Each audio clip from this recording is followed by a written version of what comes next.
আপনারা কেমন আছেন? আশা রাখি ভালো।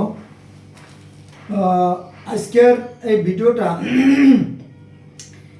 ভিডিওটা মহা গুরুত্বপূর্ণ হচ্ছে। কারণ কি, আমি বলতে চাচ্ছি যে কোরআনে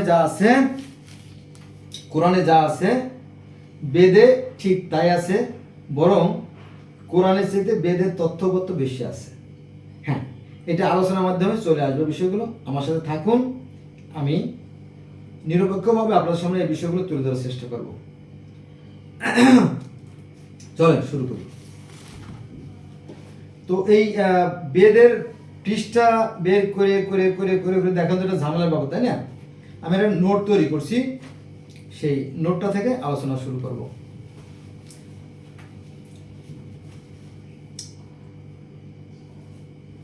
এই যে কোরআন শরীফের প্রথমে আছে কি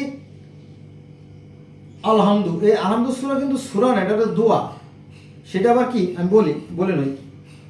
আল মানে পবিত্র, হাম মানে গুণগান প্রশংসা, আলহামদু লিল্লাহ, লিল্লাহ মানে কি সৃষ্টিকর্তার জন্য, আলহামদুলিল্লাহ রব্বিল আলামিন, যাবতীয় প্রশংসা একমাত্র সেই সৃষ্টিকর্তার জন্য যিনি বিশ্বজাহানের পরিচালক। মালিক, যিনি মালিক, ইয়াউমিদ্দিন শব্দ তো প্রতিদান দিবসের মালিক। আলহামদুলিল্লাহি রব্বিল আলামিন, যাবতীয় প্রশংসা একমাত্র আল্লাহর জন্য। মালিক ইয়াউমিদ্দিন, যিনি বিচার দিবসের মালিক। মালিক মানে মালিক, ইয়াউমিদ্দিন মানে প্রতিদান বা বিচার দিবস, সেই মহাপ্রলয়ের দিনের কথা বলা হয়েছে। ইহদিনাস সিরাতাল মুস্তাকিম সিরাতাল্লাযীনা আনআমতা আলাইহিম গায়রিল মাগদুবি আলাইহিম ওয়ালাদ-দাল্লিন। আমিন। তো যাবতীয় প্রশংসা, সমস্ত প্রশংসা তোমারই জন্য, তুমি বিচার দিবসের মালিক, যত গুণগান সবই তোমারই জন্য। হে সৃষ্টিকর্তা, তুমি আমাদেরকে ওই সকল লোকদের পথে পরিচালনা করো না যারা বিপদগামী হয়েছে, যারা ধ্বংস হয়ে গেছে। তুমি আমাদেরকে ওই সকল লোকদের পথে পরিচালিত করো যারা সুপথ প্রাপ্ত এবং তোমার অনুগ্রহ, তোমার দয়া, তোমার করুণা প্রাপ্ত হয়েছে। আমিন। এটা আছে মানে মানুষের পক্ষ থেকে সৃষ্টিকর্তার কাছে দোয়া, সূরা ফাতিহা। ঠিক আছে, এটাকে আপনি সূরা বললে বলতে পারেন, আবার দোয়া বললে বলতে পারেন। যাও, তো তারপরে যেটা আসছে বাকারা, একদম দ্বিতীয় সূরা কি বাকারা। বাকারা, what is the meaning of বাকারা? Do you know about it? বাকারা, বাকারা শব্দের অর্থ হচ্ছে গরু বা গাবি বা কাউ। তো ওই গরুর কথা বেদে আছে।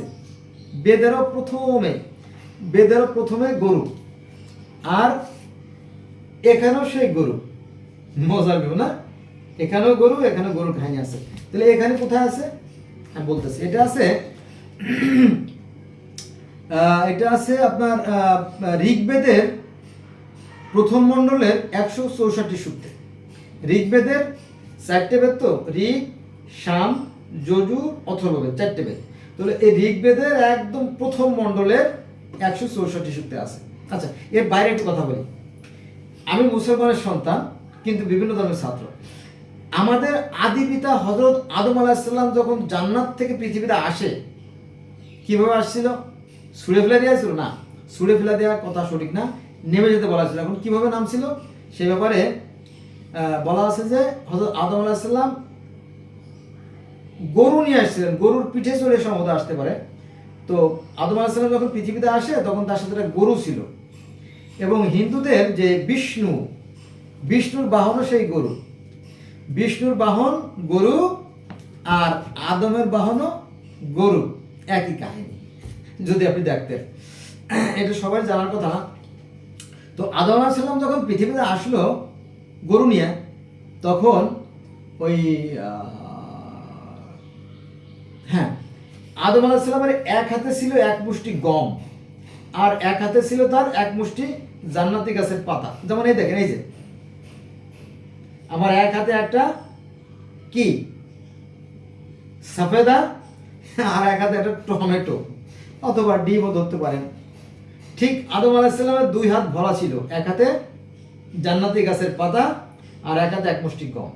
তো পৃথিবীতে আসলো, তো সাথে জিব্রাইল ছিল, জিব্রাইল অর্থাৎ মানে ঈশ্বরের দূত আর গ্যাঞ্জেল।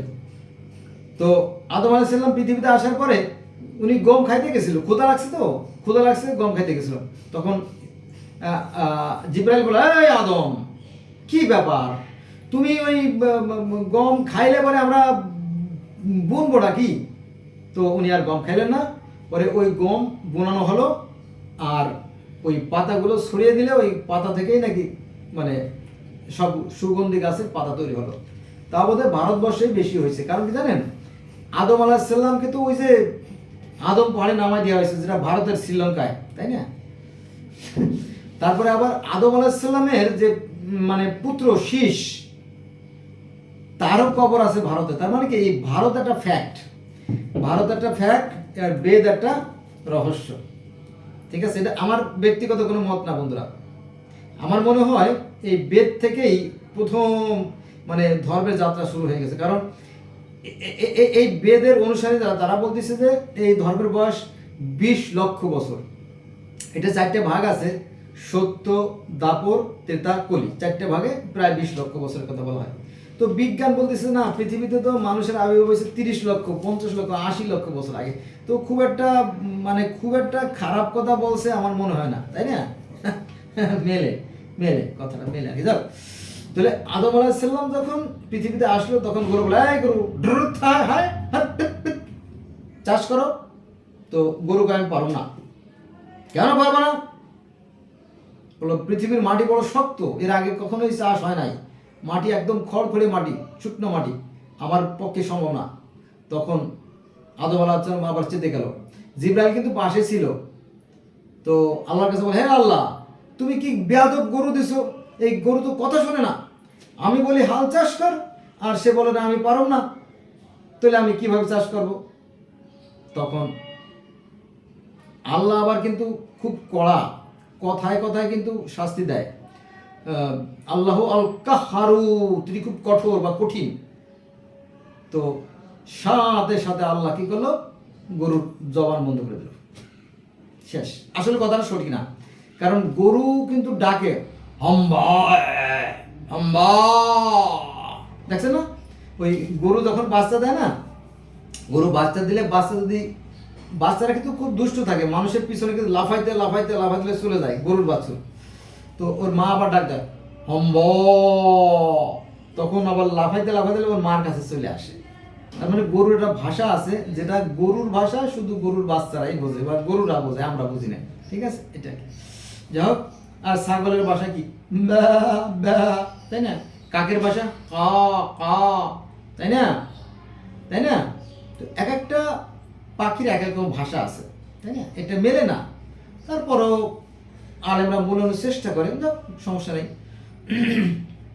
মূল কথা আছে যে সনাতন বা হিন্দু ধর্মের যে বিষ্ণুর বাহন গরু, আবার ইসলাম ধর্মে আদমের বাহন গরু, গ্রিক ধর্মে জিউসের বাহন গরু, মিশরীয় ধর্মে ওসারিসের বাহন ছিল গরু, আর গিলগামেশের বাহন ছিল গরু। এই গরু পৃথিবীর, তারপরে মিত্রাই ধর্মে আছে গরু, পৃথিবীর অনেক ধর্মে গরু আছে, যাক আমরা সেখানে যাবো না, তাহলে ভিডিও অনেক লম্বা হয়ে যাবে। তাহলে আমরা দেখলাম যে এই যে গরু, কোরআনের প্রথম সূরা গরু, আর বেদেরও প্রথম সূরা গরু, তাই না? আচ্ছা, এবার আসেন, দুটি পক্ষী একটি বৃক্ষে, একটি পক্ষী সুস্বাদু পিঙ্গল ভক্ষণ করলো, আর একটা শুধু অবলম্বন করলো। এটা আছে এই ভগবত বেদের, ঋগ্বেদের, অর্থাৎ প্রথম বললাম না 4টে তো বেদ, ঋগ্বেদের প্রথম মণ্ডলের 164 সূক্তে, এই বইয়ের 104 পৃষ্ঠায় এই যে ফল ভক্ষণের কাহিনী বা সাজারা, কোরআনে আছে আর সাজারা বৃক্ষ। তাহলে এই বৃক্ষের কথাও কোরআনে আছে, আবার এই বৃক্ষের কথা বেদেও আছে, আর ফল ভক্ষণের ব্যাপারটা এখানেও আছে, আর ফল ভক্ষণের কাহিনীটা এখানেও আছে। কি বুঝলেন? কিন্তু ওই যে আমাদের ধার্মিকতার অহংকারের কারণে, হিংসা বিদ্বেষ ঘৃণার কারণে জেনে হয়ে ওঠে না। মাঝখানে কিন্তু অনেক গ্রন্থ আছে বন্ধুরা, দেখেন বাইবেল, কিতাবুল মুকাদ্দাস, দুনিয়া যত বই আমার কাছে আছে। আর এই দেখেন এই যে আরো আছে, এই যে এটা নিয়ে আমি আলোচনা করতে পারি, এই দেখছেন, কিন্তু সময় নষ্ট হবে তো, এই জন্য আপনারা এইটাই শোনেন। যা বেদে যা আছে কোরআনে তাই আছে, কোরআনে যা আছে বেদে তাই আছে। আচ্ছা, তাহলে এই ফল ভক্ষণের কাহিনীটা কোরআনেও আছে, ওই যে আদম হাওয়া ফল ভক্ষণ করলো, আর এখানে বলা আছে ফল ভক্ষণের কাহিনী, ঠিক তো? আচ্ছা, এবার আসেন এই যে আদম হাওয়ার মধ্যে একটা দ্বন্দ্ব হয়েছিল, সেটা কোরআনে আছে, সূরা বাকারার 30 থেকে 34 নম্বর আয়াতের ভিতরে আছে না? আছে। তো ওই সেম টু সেম এখানে সেই জম আর জমের মধ্যে একটা দ্বন্দ্বের কাহিনী বলা আছে। সেটা আবার কেমন?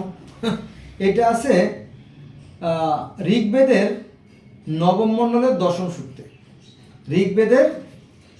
ঋগ্বেদের নবম মণ্ডলের 10ম সূক্তে, আর এখানে কোরআনের 30 থেকে 34 নম্বর আয়াতে 2 নম্বর সূরা বাকারার একই কাহিনী। সেটা আবার কেমন দেখেন। আদম হাওয়া তো জান্নাতের সুন্দর বাগানে ছিল। তো ঈশ্বর বলিলেন, শোনো, তোমরা কখনোই ওই নিষিদ্ধ গাছের কাছে যাবে না। ঠিক আছে? তো তারা কৌতূহলবশত ঈশ্বর নির্দেশ অমান্য করে সেই ফল ভক্ষণ করে ফেললো, আর তাদের জান্নাতের পোশাক খুলে গেল। তাদের যে উন্মুক্ত যৌবন, টক বগে যৌবন, সেটা তাদের প্রকাশিত হয়ে গেল। অথবা তারা সেক্স করলো, এরকম যে একটা বিষয়টা আছে। আর এখানে আরো পরিষ্কার করে সুন্দর করে লম্বা করে বলা আছে। সেখানে বলা আছে যে জমি অর্থাৎ নারী, ইসলাম ধর্ম কিন্তু নারীদেরকে দোষ দেওয়া হয় যে হাওয়ার কারণেই স্বর্গচ্যুত হইতে হয়েছে, এটা আছে, কোরআনে আছে। তো ওই একই কথা এখানেও তো একই রকমের, সে জমি নারী, জম পুরুষ। তো জমি বলতেছে যে আসো আমরা একসাথে শয়ন করি, আমরা মিলন করি, আমরা সেক্স করি, এটা আমাদের পিতা গন্ধর্বর ইচ্ছা। এটা বেদে আছে, এই গন্ধর্ব শব্দটা বেদে আছে, কিন্তু এই গন্ধর্ব শব্দটা কোরআনেও নাই, আবার এই সহি যে হাদিসগুলো আছে তাতেও নাই। হ্যাঁ, এটা প্রমাণিত সত্য, যাচাই করে দেখেন, ঠিক আছে? তো কিন্তু অধিকাংশ মুসলমান জানে যে গন্ধব ফল খাইছিল, কিন্তু গন্ধবটা কোরআনে নেই। তাহলে আমার মনে হয় এই কথাগুলো বেদ থেকে ধার করা, তাই না? অথবা যে কেউ চুরি করা আর কি, যাও এইভাবে আর কি বিষয়টা হয়েছে। তো বন্ধুরা, আমার এই সত্য কথাগুলো তিক্ত লাগে, আমি জানি। এই সত্য কথাগুলো মানুষ গ্রহণ করতে চায় না। আর পৃথিবীতে যখনই কোনো মানুষ সত্য কথা বলছে, তখন তারপর কিন্তু অত্যাচারে খড়গ নেমে আসছে। এজন্য আমি আমার পরিচয় দিই না। আমি ওই কোনো সভা সমিতি বা কোনো মিটিং আটাং বা কোনো অনুষ্ঠান বা কোনো প্রোগ্রামে আমি আলোচনা করি না। এই যে আমার ঘরের ভিতরে বসে এই যে রান্নাঘরের পাশে চাপার ভিতরে বসে একটু আলোচনা করি, ঠিক আছে? যাই হোক, আপনারা আমার সাথে থাকবেন, কিন্তু আমি নিরপেক্ষভাবে যতদিন বাঁচি আমি আমার সাধ্যমতো নিরপেক্ষভাবে কথাগুলো বলার চেষ্টা করব, হ্যাঁ, বিভিন্ন ধর্ম সম্বন্ধে। আর আমি অনুরোধ করব যে এই চরম উন্নতির যুগে, হ্যাঁ, যেখানে বিজ্ঞান অসম্ভবকে সম্ভব করে ফেলতেছে, তারা সেই যুগে এই যারা ধর্ম নিয়ে যারা বাড়াবাড়ি করবে, তারা অন্ধ ছাড়া আর কিছুই না। আচ্ছা, যাক, তাহলে জমকে বলিল, আসো আমরা শয়ন করি, আমরা মিলন করি। তো জম বলিল, পুরুষ বলিল, না না না না, অসম্ভব, এই ধরনের কাজে আমরা অভ্যস্ত ছিলাম না। অপসরা মানে কি জানেন? ফেরেস্তা। আমরা যেমন বলি ফেরেস্তা, হিন্দুরা বলে আর্কঅ্যাঞ্জেল বা, হ্যাঁ, ঠিক আছে। আর হিন্দু ধর্মে আছে কি অপসরা, স্বর্গের অপসরা। ওদের দৃষ্টি অবলক, ওরা সারাক্ষণ তাকিয়ে থাকে, হ্যাঁ, যদি আমরা দোষী সাব্যস্ত করি আমরা ধ্বংস হয়ে যাব। তখন জমি বলিল, না, কোনো ভয় নাই, এটা আমাদের পিতা গন্ধর্বর ইচ্ছা, আমরা গর্ভে থাকা অবস্থায় তিনি সিদ্ধান্ত নিয়েছেন যে, এবং তোমার সাথে আমার বিবাহ হয়ে গেছে, আমরা যদি মিলন করি এটা পবিত্র, এটা অপবিত্র হবে না। কিন্তু সেটা আবার কেউ কেউ আবার বলে যে অপবিত্র মিলন ছিল, পরে তাদের একটা সন্তান জন্ম নিল, পরে তাদেরকে সেই স্বর্গ থেকে ছুঁড়ে ফেলে দেওয়া হলো। ওই যে আদম হাওয়াকে স্বর্গ থেকে ছুঁড়ে ফেলে দেওয়া হলো না, ওই একই কাহিনী বেদেও আছে, তাওরাতেও আছে, জব্বুরেও আছে, ইনজিলেও আছে, বাইবেলেও আছে, কোরআনেও আছে। এই কাহিনী যে কবে থেকে কিভাবে আসছে এটা আমরা জানি না, তাহলে একই কাহিনী আছে, বোঝা গেছে? যাও, এবার আসেন সৃষ্টির পূর্বের অবস্থা সম্পর্কে আমরা জানি। সেকালে যা নেই তাও ছিল না, কিছুই ছিল না, সব কিছু ছিল চিহ্ন বর্জিত, অর্থাৎ কোনো চিহ্ন ছিল না, কোনো প্রমাণ ছিল না, কোনো কায়া ছিল না, কোনো আকার ছিল না, সব ছিল অদৃশ্য, শূন্য আর শূন্য। এটা কোথায় পাইছেন? এটা আছে ঋগ্বেদের নবম মণ্ডলের 129 সূক্তে, অর্থাৎ 129 সূক্ত নম্বর। সৃষ্টির পূর্বে কিছুই ছিল না, কেউ ছিল না, ঈশ্বর মাত্র একাই ছিলেন। এই কথাটা কোরআন শরীফের 57 নম্বর সূরা হাদীদের 3-4 নম্বর আয়াতে আছে যে আল্লাহু আল আউয়ালু, অর্থাৎ তিনিই একমাত্র ছিলেন আর কেউ ছিল না, আল্লাহু আল আখিরু, আবার তিনিই একমাত্র থাকবেন, আল্লাহু আল জাহিরু, অর্থাৎ তিনি প্রকাশ্য আছেন, আল্লাহ বাতিন, আল্লাহ গোপন আছেন। এই কথাটাই হিন্দুরা বলে যে আল্লাহ হচ্ছে সাকার রূপে আর নিরাকার রূপে। তো সমস্যা কথা, তো ভুল বলতেছে না, কিন্তু এটার ব্যাখ্যা আলেমরা দেয় না। কেন দেয় না আমি জানি না। 57 নম্বর সূরা হাদীদের 3-4 নম্বর আয়াতটা পড়ে দেখেন যে সৃষ্টির পূর্বে কেউ ছিল না, কিছু ছিল, আল্লাহ একাই ছিলেন, তার থেকে সব কিছু সৃষ্টি। তবে তিনি নূর ছিলেন, নূরটাকে ভাগ করছে, কয়েকটা ভাগ ভাগ করে। যেমন ওই যে মেঘগুলো তো বরফ, তো ওই বরফ তো আর মাথার পড়ে না, মাথার পড়লে তো মানুষ মারা যাবে, তাই না? ওখান থেকে বৃষ্টিটা পড়ে, তাই না? তাহলে মেঘও যে জিনিস, বৃষ্টিও সেই জিনিস, বাষ্পও সেই জিনিস, শিশিরও সেই জিনিস, কুয়াশাও সেই জিনিস, একই জিনিস না? তাহলে মূল যে উপাদানটা সেটা হচ্ছে ঈশ্বর, তাই না? আমরা ঈশ্বরের রূপ, আমাদের মধ্যে ঈশ্বর আছেন। ঈশ্বর আমার ভিতরে, বাহিরে, অন্তরে, সর্বত্র ঈশ্বর আছেন। তার মানে কি, ওই যে ইডার মতো, নাম কি জানি, মুন্নুর হাল্লাদের মতো বলতে আমি ঈশ্বর, আসলে তা না। ঈশ্বরকে এই অন্তরের ভিতরে সৃষ্টি করতে হয়, তাকে জাগ্রত করতে হয়। সেটা আবার কিভাবে? আপনি যদি ভালো কাজ করেন, সৎ কাজ করেন, তাহলে আপনার ভিতরে একটা নূর বা একটা আলোর জগৎ তৈরি হবে। এটা কিন্তু কোরআনের কথা। যেমন একটা ঘরে আলো জ্বালালে সব কিছু দেখা যায়, আর আলো না থাকলে কি অন্ধকার না? এই দেখেন, বাস্তব দেখেন, কিচ্ছু দেখতে পারবেন না। দেখেন, কিছু দেখা যায়? কিচ্ছু দেখা যায় না, অন্ধকার। দেখেন, আলো আসলো সব দেখা যায়। এই দেখেন, ঠিক আছে? তো যে সমস্ত অন্তরে সেই সৃষ্টিকর্তার প্রতি প্রীতি নাই, ভালোবাসা নাই, শুধু লোক দেখানো নামাজ পড়ে, কোরআনে আছে কিন্তু কাল কিয়ামতের ময়দানে কিছু মানুষের আমল নামা তার বুক বরাবর ছুঁড়ে ফেলে দেবে, এমন কোনো কাজ আসবে না। বেশিরভাগ লোক আছে লোক দেখানো নামাজ পড়ে, ইবাদত করে, কিন্তু আসলে তারা মন থেকে করে না। ঠিক আছে? আপনি সৃষ্টিকর্তাকে মন প্রাণে ভালোবাসেন, সৎ কাজ করেন, ঈশ্বর আপনার অন্তরের মধ্যে জাগ্রত হবে। হ্যাঁ, এটা সত্য। সৃষ্টি যখন আছে, স্রষ্টা অবশ্যই আছে। তাহলে আমরা যেটা বলছিলাম যে আমরা বলি আল জাহের, আল বাতেন, এটা দুটো আরবি শব্দ, যার বাংলা অর্থ আছে তিনি প্রকাশ্য আছেন, গোপনে আছেন। তো হিন্দুরা তো একই কথা বলে, তিনি সাকার রূপে আছেন, নিরাকার রূপে আছেন। এই যে ধুলি, বালি, ময়লা যাই দেখেন না কেন, পদার্থের ভিতরে ঈশ্বর শক্তিরূপে পুঞ্জীভূত আছে। ওই যে জার্মানির একদল বিজ্ঞানীরা যে পদার্থ ভ্যাংসে দেখছে, তাদের ডার করা বা ঈশ্বর করা পাইছে, দেখছেন না? সব কিছুর বলেই তিনি। ঠিক আছে? তো তো মানে মুসলমানদের এটা নিয়ে আসলে অ্যানালাইসিস করে না, এই জন্য তারা পিছিয়ে পড়ে আছে। এরা বিজ্ঞানকে ভয় পায় বা বিজ্ঞান থেকে মানুষকে দূরে রাখতে চায়, অন্ধকারে রাখতে চায়। তাহলে সেকালে যা নেই তাও ছিল না, কিছুই ছিল না। ঋগ্বেদের নবমণ্ডলের 129 সূক্তে এটা আছে।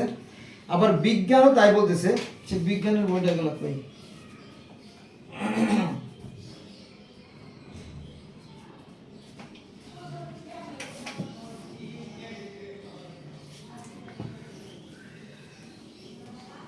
এই দেখেন কই, বিজ্ঞানীরা তো একই কথা বলতেছে যে সৃষ্টির পূর্বে কিছুই ছিল না, সৃষ্টির পূর্বে কিছুই ছিল না, ছিল শূন্য, ছিল একটা কঠিন একটা শক্তির আধার, একটা কেন্দ্রীয় শক্তি ছিল এরকম ডিমের মতো।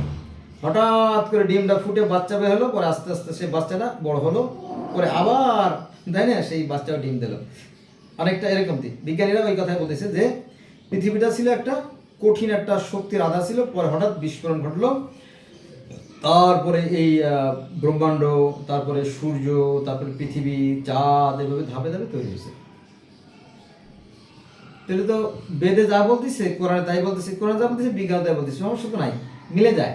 তবে একটু ব্যাখ্যা বিশ্লেষণে একটু ভিন্নতা থাকতেই পারে, তাই না? এটা আচ্ছা, এবার আসলে আমরা আলোচনা করব এই যে জ্যোতি, এই যে জ্যোতি, এরই নাম কেশি। এখানে জ্যোতি বলতে সেই ঈশ্বরের রূপের কথা বলা হয়েছে। এটা আছে ঋগ্বেদ নবম মণ্ডলের 136 সূক্তে। ঋগ্বেদের অর্থাৎ ঋগ্বেদের নবম মণ্ডলের 136 সূক্তে আছে যে তিনি জ্যোতিরূপ। আচ্ছা, তারপরে আমার কাছে তো 4টে গ্রন্থ দেখছেন না, আমার কাছে সব আছে, তাওরাত, জব্বুর, ইনজিল, বাইবেল, কোরআন সবই আছে। এখানে আছে 4টে কিতাব, আমি এটাকে দেখাইছি, দেখেন এই যে এখানে 4টে কিতাব আছে না একসাথে। আচ্ছা, তাহলে এই সবাই বলে যে 6 দিনের সৃষ্টি, আর কোরআনও বলে 6 দিনের সৃষ্টি। আর বেদে যদিও 6 দিন 6 শব্দটা নাই, কিন্তু এটাকে 6 ভাগে ভাগ করা যায়। আমি ভাগ করছি, দেখেন আমি আমার মন থেকে ভাগ করছি, মাইন্ড করে নেওয়ার জন্য। দেখেন 6 দিনের সৃষ্টির ব্যাপারটা বলতেছি আমি। এটা আছে আপনার ঋগ্বেদের নবম মণ্ডলের 190 সূক্তে। এখানে কি বলা আছে দেখেন, প্রজ্বলিত তপস্যা থেকে ঋত অর্থাৎ যজ্ঞ এবং সত্য জন্ম করলে। অর্থাৎ এই তপস্যা মানে কি, ধ্যান বা চিন্তা করলেন, মানে সৃষ্টিকর্তা চিন্তা করলেন যে আমি সৃষ্টি কার্য সূচনা করব, আমি সৃষ্টি করব, আমি এক থেকে বহু হব, আমি আমাকে আবিষ্কার করব, আছে না এরকম, আমি এক থেকে বহু হব, এটা মনে মনে চিন্তা করলেন। অর্থাৎ তিনি তপস্যা করলেন, প্রজ্বলিত করলেন, ধ্যান জ্ঞান চিন্তা করলেন, তিনি একটা মনে মনে একটা ভাবনা ভাবলেন। 2 নম্বরে, পরে রাত্রি জন্মিল, পরে জলপূর্ণ সমুদ্র, চারিদিকে ছিল অন্ধকার আর অন্ধকার আর কালো পানি। এই কাহিনীটা তাওরাতে, জব্বুরে, ইনজিলে, বাইবেলে, কোরআনে, গ্রিক, রোমান, মিশর, সুমেরীয়, ব্যাবিলনীয়, ক্যালেদীয়, আক্কাদীয়, কেনানীয়, এই যত মানে শত শত ধর্মে এই অন্ধকারের কথা বলা আছে। ঠিক আছে, তো সেই কথাই বলা আছে এখানে যে পরে রাত্রি জন্মিল, পরে জলপূর্ণ সমুদ্র। অর্থাৎ সৃষ্টিকর্তা চিন্তা করলেন যে আমি সৃষ্টি করব, তো সৃষ্টি করলে তো আর হও করলে হয়ে যায় না, কিন্তু কোরআনে বলতেছে হও করলে হয়ে যায়। কোরআন বলতেছে হও করলে হয়ে যায়, মানে এত সংক্ষিপ্ত করছে কোরআনটা, একেবারেই শর্ট করে ফেলাইছে। ঠিক আছে, কিন্তু এত সহজ না, কারণ এটা বিশাল ব্যাপার, এটা অসীম সীমাহীন একটা ব্যাপার স্যাপার পরিকল্পনা। তো সৃষ্টিকর্তা কি করলেন, প্রথমে অন্ধকার তৈরি হলো, পরে জলপূর্ণ সমুদ্র, পানি তৈরি করলেন, পরে জলপূর্ণ সমুদ্রতে 7 বছর জন্মালেন, তারপরে তিনি দিবারাত্রি সৃষ্টি করলেন, ওই যে চন্দ্র, সূর্য, গ্রহ, নক্ষত্র, দিন রাত, জোয়ার ভাটা, ঋতু পরিবর্তন, সকাল সন্ধ্যা, অনেক কিছু তৈরি করলেন, তাই না? দেখেন এগুলো কিন্তু মানুষ এখনো কিন্তু সৃষ্টি করা হয় নাই, মানুষ এখনো কিন্তু সৃষ্টি করা হয় নাই। আগে তো সব সৃষ্টি করতে হবে, মেহমান আসবে, মেহমান আসবে, তাই না? বিবাহের মেহমান। তো আমরা কি করি, এক সপ্তাহ আগে থেকে প্রস্তুতি নেই, গরু, খাসি, ছাগল, ইলিশ মাছ সব রেডি করি, তারপরে ডেকোরেশন সাজাই, তাই না, লাইটিং করি, এভাবে না আগের থেকে। তো ঠিকই তো, তাই তো আছে। তো জলপূর্ণ সমুদ্র তৈরি করলেন, কারণ সমুদ্র দরকার। তারপরে সেই সমুদ্র পানি তৈরি করলেন। ওই যে বিষ্ণুর যে মানে মস্তিষ্ক, মাথার যে চুলের জটার মধ্য থেকে পানি তৈরি হলো, পানি সৃষ্টি হলো। তো এই কথা আবার ইসলাম ধর্মে যারা মারফত লাইনে আছে দেখবেন, তারা বলে থাকে যে ঈশ্বর চিন্তা করলেন, ঘেমে গেলেন, ঘাম থেকে এই পানি সৃষ্টি হলো। এরকম মানে এক এক ধর্মে এক একভাবে ব্যাখ্যা বিশ্লেষণ করে, কিন্তু মূল বিষয় কিন্তু এক। এই পানির কথা অসংখ্য ধর্মে আছে, শত শত ধর্মে আছে, হাজার ধর্মে আছে। পানি থেকে, এমনকি বিজ্ঞানীরাও একই কথা বলতেছে যে পানি থেকে সৃষ্টি সূচনা, জানেন তো? তাহলে সমস্যা কোথায়? সমস্যা তো আমি দেখলাম না। আচ্ছা, এবার আসেন, তিনি দিন রাত্রি সৃষ্টি করেছেন। সৃষ্টি করতে যথাসময়ে সূর্য, চন্দ্র, গ্রহ, নক্ষত্র, স্বর্গ, পৃথিবী, গোলক দুলক সব কিছু সৃষ্টি করলেন। আকাশ সৃষ্টি করলেন। এটা আছে ঋগ্বেদের নবম মণ্ডলের 190 সূত্রে। তাহলে 6 দিন হয়তো ওইভাবে পয়েন্ট পয়েন্ট আকারে নাই, কিন্তু একসাথে গল্পের মতো করে লেখা আছে। এজন্য আমি বললাম 6 দিনের কথা বেদে আছে। তাহলে এই বেদে যা আছে, তাওরাত, জবুর, ইনজিল, বাইবেল, কোরআন তো একই কথা বলতেছে। তাহলে সমস্যাটা কোথায়? সমস্যা আমাদের জ্ঞানের সীমাবদ্ধতা। এবার আসেন আমরা অন্য একটা বিষয় আলোচনা করি। জ্যোতি ও তেজ রূপ ভগবান ঈশ্বর বা আল্লাহ বা সেই ইলা বা খুদা বা মাবুদ বা রব আছে কি জ্যোতিময়। কার কথা? আগে মাথা মোটা মুসলমানদেরকে বলি নয়, কোরআনের কথা। এটা কোথায় আছে? এটা আছে পবিত্র কোরআন শরীফের 24 নম্বর সূরা নূরের 25 নম্বর আয়াতে, যে আল্লাহ হচ্ছে আকাশ ও পৃথিবীর জ্যোতি, তাই তো? তো ওই একই কথা বেদ বলতেছে যে ঈশ্বর জ্যোতিরূপ এবং তেজরূপ। যজুর্বেদ প্রথম কাণ্ডের প্রথম প্রপাঠক 9:25। এই যে আমি কিন্তু সরাসরি বেদ থেকে, বেদও আছে, ভগবত গীতাও আছে, আছে অনেক আছে, তারপরে মনুসংহিতা সবই আছে,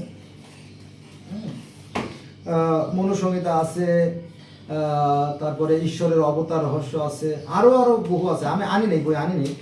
যারা বিশ্বাস করার তারা করবেন, আর না করলে তো আমার কিছু করার নাই, তাই না? আচ্ছা, এবার আসেন,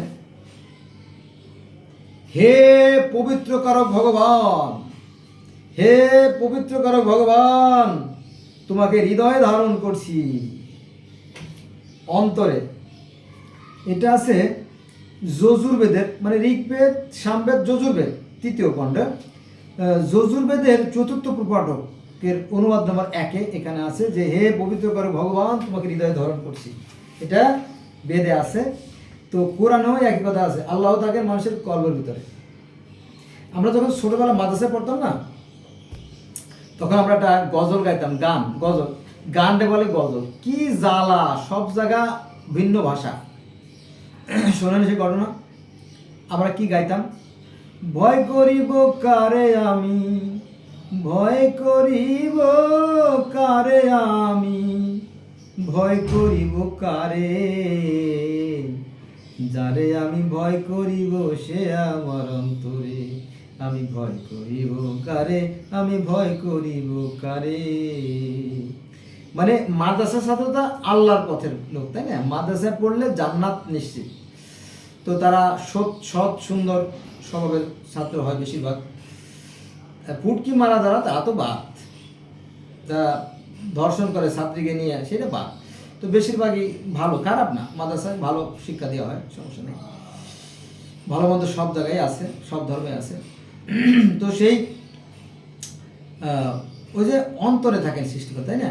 সেই কথা তাহলে কোরআনে বলতেছে যে আল্লাহ থাকেন মানুষের কল্পের ভিতরে, আল্লাহ থাকেন মানুষের সাহায্যে সৃষ্টি করে, তাই না? তাহলে কল্পের ভিতরে থাকে আর অন্তরে থাকা তো একই কথা, তাই না? তাহলে বেদ যা বলতেছে কোরআন তাই বলতেছে। এটা সরাই নাই।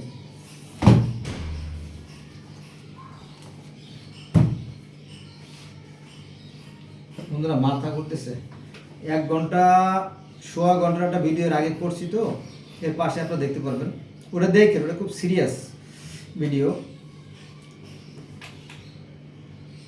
এবার আসেন, হে প্রাণ বায়ুরূপ ভগবান, এটা আছে হে প্রাণ বায়ুরূপ বা আত্মারূপ ভগবান, এটা আছে যজুর্বেদের 3য় প্রপাঠকের 2-এর সাথে। আদমকে মাটি দিয়ে সৃষ্টি করা হলো এবং মাটির মূর্তি তৈরি করে জান্নাতের আশেপাশে ফেলে রাখা হয়েছিল। কোরআনের কাহিনী, হাদিসের কাহিনী। আদমকে তৈরি করে আল্লাহ পাক ফেলে রাখলেন দীর্ঘদিন। তারপরে আল্লাহ ফেরেশতাদের বললেন, তার সেই দেবদূতদের বললেন যে আমি যখন আদমকে সচল করব, যখন আমি তার ভিতরে আমার রূহ ঢুকিয়ে দেব, তখন তোমরা তাকে সিজদা করো। মনে আছে? তাহলে ঈশ্বর বা আল্লাহ তার থেকে, তার অংশ, তার একটা বিশেষ অংশ আদমের মধ্যে ঢুকিয়ে দিল। আদম তখন সচল হয়ে গেল এবং আদম একটা হেসি দিছিল, আলহামদুলিল্লাহ।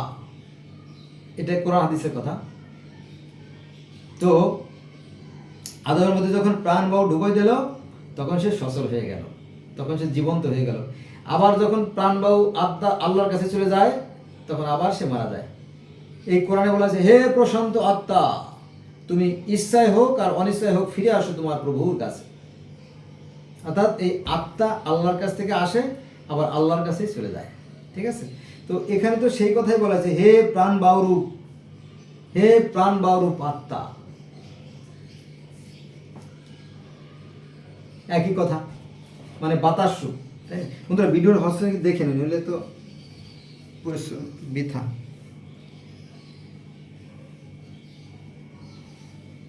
হচ্ছে, থ্যাংক ইউ। আমি তো একা মানুষ, সবাই বেড়াতে গেছে। তাহলে হে প্রাণ বায়ুরূপ আত্মা, এটা আছে যজুর্বেদের 3য় প্রপাঠকের 2-এর সাথে।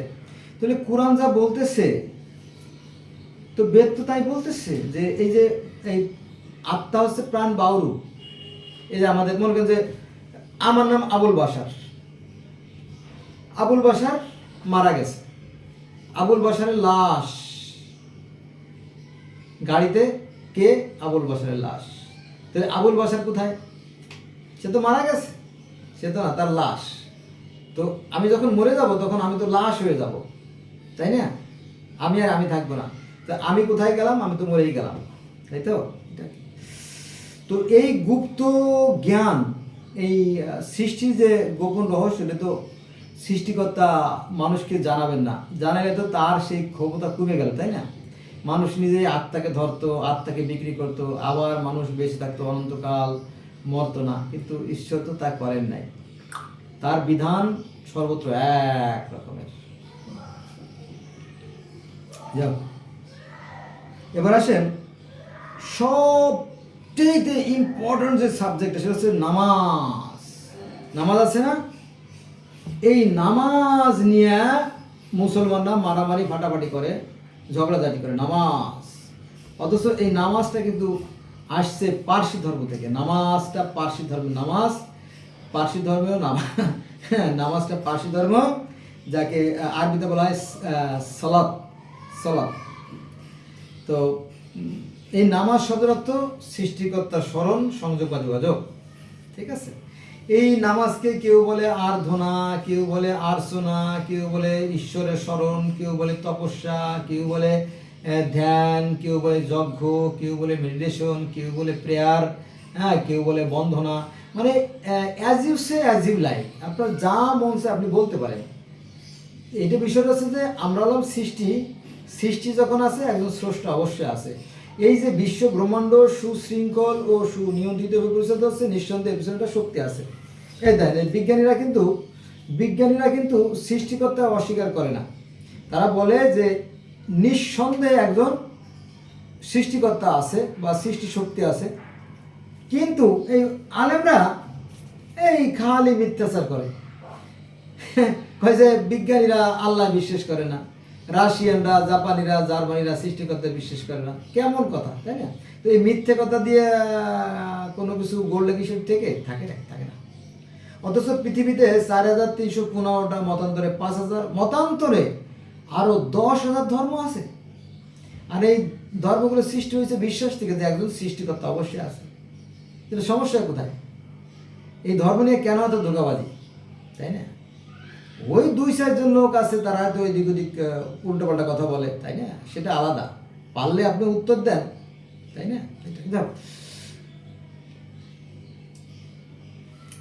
সনাতন ধর্মে নামাজকে বলা হয় যজ্ঞ। আপনার ওই এভাবে বসে, যোগাসন, পদ্মাসন, সুখাসন, অনেক রকমের আসন আছে। আসনে বসে বসে সৃষ্টিকর্তাকে স্মরণ করা। এখন কথা হচ্ছে যে কোরআন শরীফে 5 ওয়াক্ত নামাজ নিয়ে সংঘাত আছে, 2 ওয়াক্ত 3 ওয়াক্ত পাওয়া যায়। যেমন সূরা আরাফের, আমার আছে কোরআনের প্রত্যেকটা আয়াত মুখস্থ আছে, তবে সব মনে থাকে না, কিছু কিছু আয়াত আমার মনে পড়ে। যেমন সূরা আরাফের 205 নম্বর আয়াতে বলা হয়েছে নামাজের কথা, কিভাবে নামাজ পড়তে হবে সেটা আছে 2 নম্বর আরাফ, সূরা আরাফের 205 নম্বর আয়াতে। সেখানে বলা হয়েছে তুমি তোমার রবকে, অর্থাৎ রব মানে সৃষ্টিকর্তাকে, তুমি তোমার সৃষ্টিকর্তাকে মনে মনে সবিনয়ে সভয়ে নীরবে নিভৃতে স্মরণ করবে, অনুচ্চ স্বরে, সকাল ও বিকেলে। নবী মুহাম্মদ সাল্লাল্লাহু আলাইহি ওয়াসাল্লাম কিন্তু সেই হীরা গুহায় বসে নীরবে নিভৃতে সেই সৃষ্টিকর্তাকে স্মরণ করতেন। এটা হচ্ছে নামাজ। কিন্তু আমরা কি করি জানেন? বাণিজ্যিক ভিত্তিতে নামাজ চাষ করছি। আরে বাবা, একটু পরে, আজকে তো শুক্রবার, আজকে হলো 8 তারিখ, 8/5/2026 শুক্রবার, একটু পরে এমন চিৎকার করা শুরু করবে, ঘন্টার পর ঘন্টা চিৎকার করে গোটা এলাকায় গরম করে ফেলবে। অথচ আদর্শ নাই, চরিত্র নাই, সব জায়গায় দুর্নীতি, অনিয়ম, দুর্ভাগ্য আমাদের। যাক, সে কথা বলা যাক। তাহলে এই নামাজ পঞ্চ মহাযজ্ঞ, পঞ্চ মানে 5, মহা মানে বিশাল, যজ্ঞ মানে নামাজ।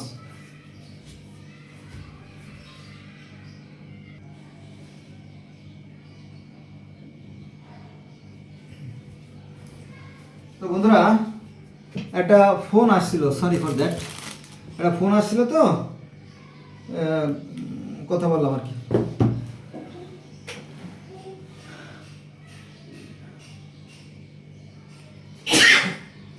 তাহলে এই যে আমরা মুসলমানরা 5 ওয়াক্ত নামাজ যে পড়ি, এই নামাজ নিয়ে অনেক দ্বন্দ্ব থাকলেও পঞ্চ মহাযজ্ঞ, অর্থাৎ 5 বার যে যজ্ঞ বা নামাজের কথা নিয়ে কোনো দ্বন্দ্ব নাই।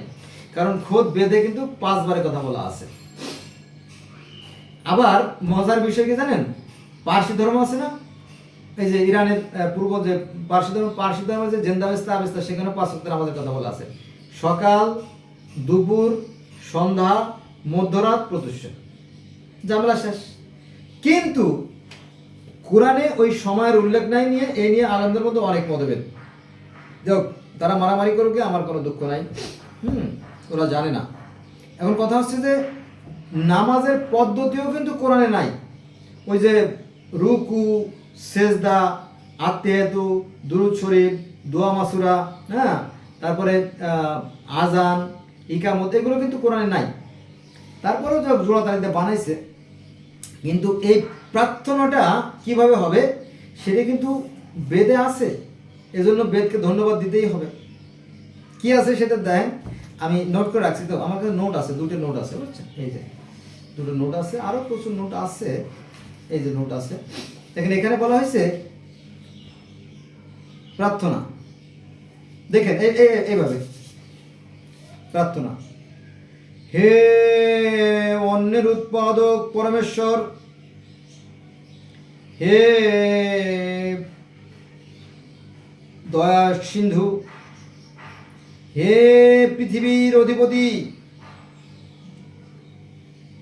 হে জগৎ পিতা, হে জগতের স্বামী, হে আমার সৃষ্টিকর্তা, হে আমার প্রাণকর্তা, হে আমার রিজিক দাতা, হে ঈশ্বর তুমি দেবতাদের মাধ্যমে পাঠাও। কি বুঝলেন? ঈশ্বর তো ঈশ্বরের জায়গায়, ঈশ্বর তো ঈশ্বরের সেই স্বর্গরাজ্যে। তো স্বর্গরাজ্যের সাথে যোগাযোগ করে কারা? দেবতারা। কই সে দেবতার বইটা কই গেল?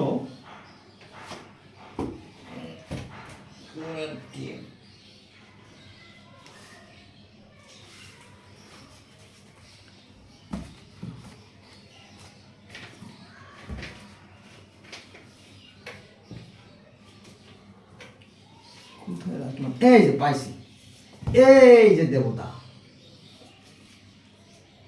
বন্ধুরা মনে কিছু করেন না, আমি তো এভাবে আলোচনা করি। এই যে দেবতা, ঈশ্বর থাকেন স্বর্গরাজ্যে। মানিক বন্দ্যোপাধ্যায়ের একটা প্রবন্ধ পড়ছিলাম, কি নৌকার মাঝে নাকি জানি, মানে ডিগ্রিতে, বিএ ক্লাসে। তো ঈশ্বর থাকেন ভদ্রপল্লীতে, গরিবের কুড়ে ঘরে উকি দেন না, এরকম একটা উক্তি আছে, একটা মানে একটা ব্যাখ্যা আসতো অথবা একটা শর্ট বা বোর্ড প্রশ্ন আসতো, এরকম একটা ব্যাপার আছে আর কি। ঈশ্বর থাকেন ভদ্রপল্লীতে, তিনি গরিবের কুড়ে ঘরে উকি দেন না। মানিক বন্দ্যোপাধ্যায় লেখা পদ্মা নদীর মাঝি নাকি জানি একটা প্রবন্ধ পড়ছিলাম, অনেক আগের ঘটনা, তো সেই 94 সালের ঘটনা, আজকে প্রায় 30 বছর আগে। ওরে বাবা, 30 বছর আগে পড়ছিলাম। তো ঈশ্বর থাকেন সেই গোলকধামে, ঈশ্বর থাকেন সেই বৈকুণ্ঠে, ঈশ্বর থাকেন সেই বৃন্দাবনে, ঈশ্বর থাকেন সেই চিন্ময় জগতে, ঈশ্বর থাকেন সেই ঈশ্বরের মানে আলয় আর কি। ঠিক আছে না? তো ঈশ্বরের সাথে মানুষের যোগাযোগ কিভাবে হয়? দেবতাদের মাধ্যমে।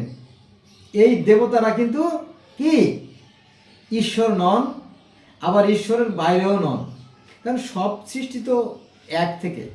এটা কোরআনের কথার সাথে মিলে যায়, কারণ কোরআনের 57 নম্বর সূরা হাদীদের 3 নম্বর 4 নম্বরে বলা হয়েছে আল্লাহু আল আউয়ালু, অর্থাৎ সমস্ত সৃষ্টির আগে আল্লাহ একাই ছিলেন।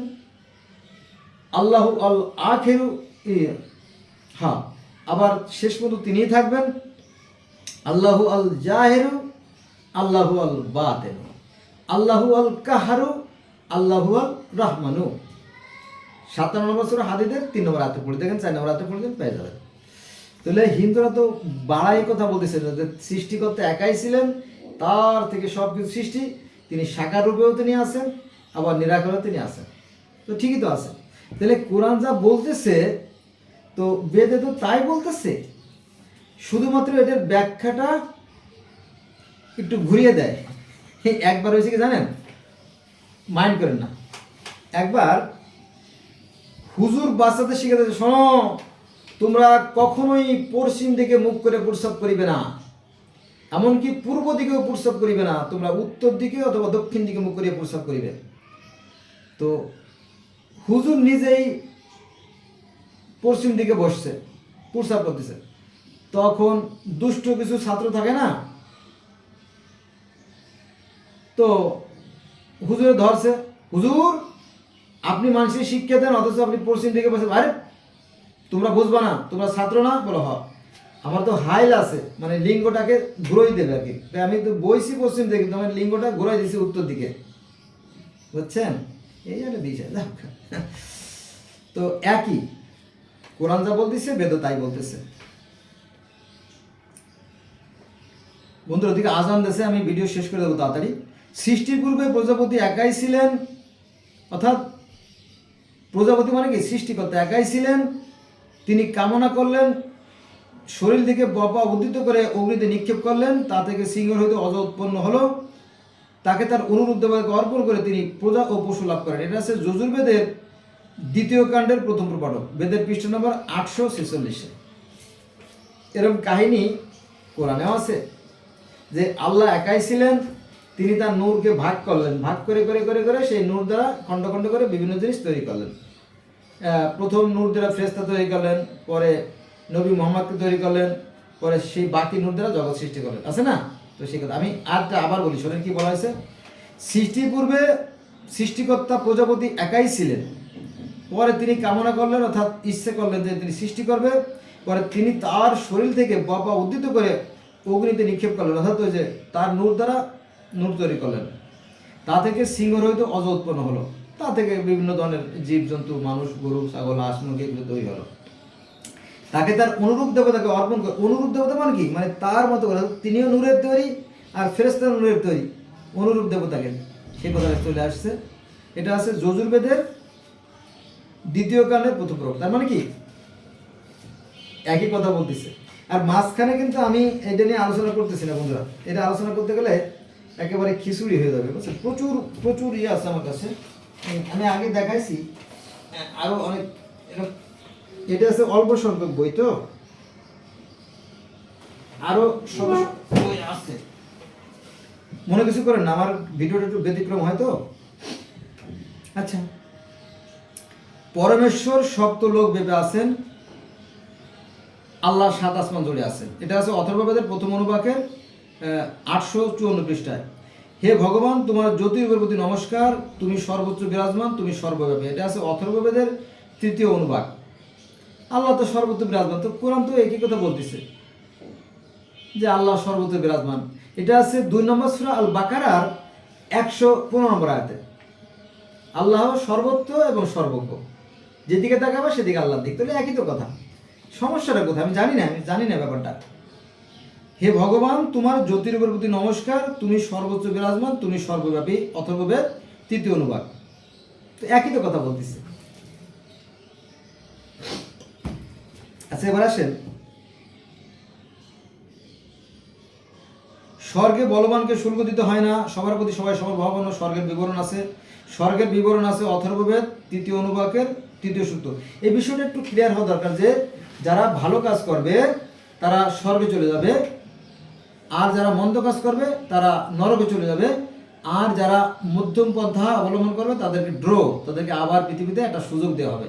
সুন্দর না? এটা হচ্ছে পুনর্জন্ম। ঠিক আছে, এটা নিয়ে আলোচনা করতে গেলে বন্ধুরা, একটা আলোচনা করতে গেলে মানে কয়েক ঘন্টা আলোচনা করা যায়। আপনার আমার সাথে থাকেন, আমি আলোচনা করবো ধাপে পরে। তারপরে আসেন, হে ভগবান, তোমার জ্যোতির্গের প্রতি নমস্কার, তুমি এটা তো বলছি। আচ্ছা, সৃষ্টির আদিতে জল সকল কারণ রূপে সমগ্র জগৎ রক্ষা করেছিল।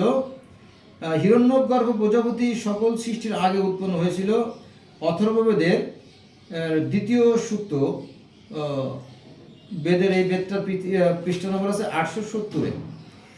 একমাত্র ঈশ্বর ছিলেন সৃষ্টির পূর্বে, দ্বিতীয় কেউ ছিল না। সৃষ্টিকর্তা একাই ছিলেন। তারপরে তিনি মনে মনে চিন্তা করলেন যে আমি এক থেকে বহু হব, বা আমি সৃষ্টি কার্য পরিচালনা করব। তারপরে তিনি তার নূর দ্বারা, তিনি তো ছিলেন, তিনি তো মৌলিক উপাদান, তো তার থেকে তিনি ফেরেশতা সৃষ্টি করলেন, আজরাইল, জিব্রাইল, ইসরাফিল, মিকাইল, 4 জন, এবং তাদেরকে বলে তোমরা একজন সৃষ্টি করো, একজন পালন করো, একজন ধ্বংস করো, একজন মেসেজ দাও। এটা ইসলাম ধর্মে আছে না? হ্যাঁ, ইসলাম ধর্মে 4 জন প্রধান ফেরেশতার কথা বলা আছে, এবং তাদের দায়িত্ব তাই। আর এই সনাতন ধর্ম সেই একই 4 জন ফেরেশতা। ব্রহ্মা হচ্ছে সৃষ্টিকর্তা, বিষ্ণু হচ্ছে পালনকর্তা, শিব হচ্ছে সংহারকর্তা, আর শনিদেব হচ্ছে all kinds of problem solve. তো same to same, there is no difference. তাহলে 4 জন প্রধান দেবতা সনাতন ধর্মে আছে, আর 4 জন প্রধান দেবতা ইসলাম ধর্মেও আছে, আর অন্য ধর্মে আছে, সেখানে যাবো না আজকে। আজান দেশে তো নামাজে যাইতে হবে আবার।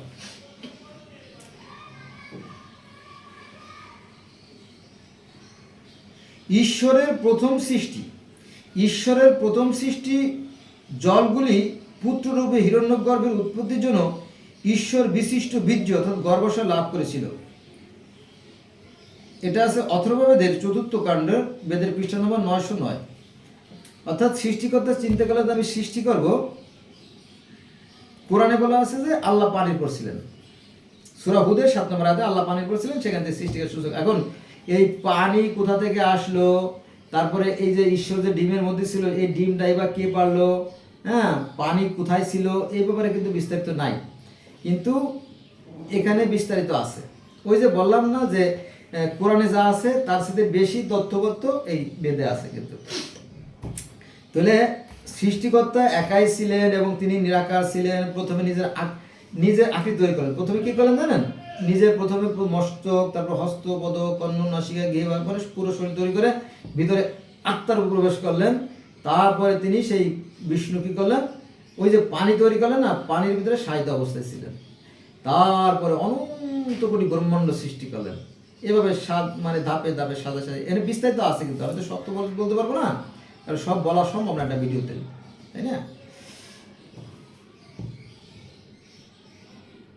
তাহলে ঈশ্বর সৃষ্টির পূর্বে কি করলেন? তিনি পানি তৈরি করলেন, যেটা বলা হয় ঈশ্বর বিশিষ্ট বীর্য। ঈশ্বর বিশিষ্ট বীর্য বলতে এটাকে ওই নোংরা বীর্য না, এটা পবিত্র পানিকে বলা হয়েছে। ঠিক আছে, পানি তৈরি করলেন আর পানি থেকে তিনি সৃষ্টি করলেন। বিজ্ঞানও তাই বিশ্বাস করে, বিজ্ঞানও তাই বলে যে সমস্ত সৃষ্টির মূলে এই পানি, সমস্ত সৃষ্টির সূচনা এই পানি থেকে, জীবের সূচনা। ঠিক আছে, তাহলে তো সনাতন ধর্ম যা বলতেছে, তাওরাত, জব্বুর, ইনজিল, বাইবেল, কুরআন, বিজ্ঞান একই কথা বলতেছে, তো সংঘাত তো নাই, তাই না? এখন বিজ্ঞান পড়লে মানুষ জ্ঞানী হয়ে যাবে, সত্য জেনে যাবে, তখন ধর্মজীবীদের ধর্ম ব্যবসা বন্ধ হয়ে যাবে, সব নাশ। ঠিক আছে, এই জন্য দেখবেন যে ধর্মগুরু যারা, তারা বিজ্ঞানটাকে ভয় পায়। মূল কথায় যাই।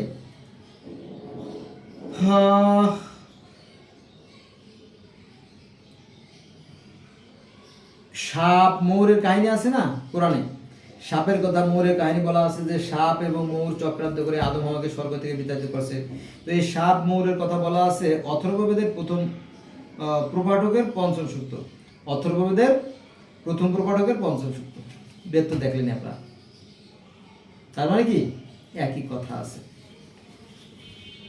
কিন্তু এই বিষয়গুলো আলেমরা আমাদের জানতে দেয় না।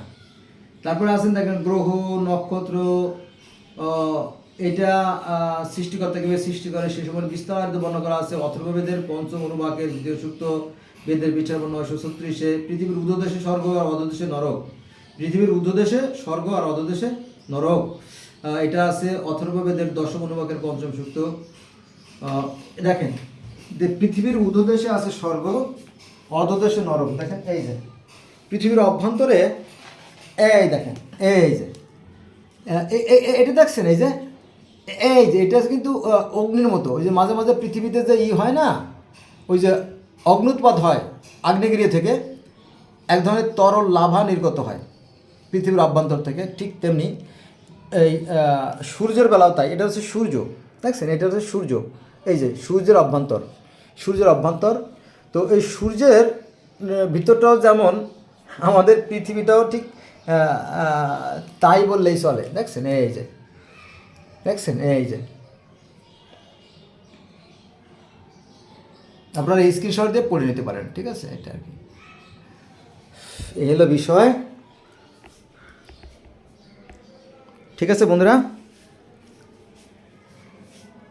আসুন, এই মানব জনমটা অনেক সার্থক জনম। হ্যাঁ, বারবার তো আর পৃথিবীতে আসা হবে না। এই মানব জনমটা আমরা সার্থক করে তুলি, সুন্দর করে তুলি। যদি আমরা সুন্দর করে তুলতে পারি, তাহলে আমাদের এহকালেও কল্যাণ, পরকালেও কল্যাণ। আর যদি আমরা মানে খেলার ছলে যদি ধ্বংস করে ফেলাই, তাহলে তো উভয় জাহানই কঠিন।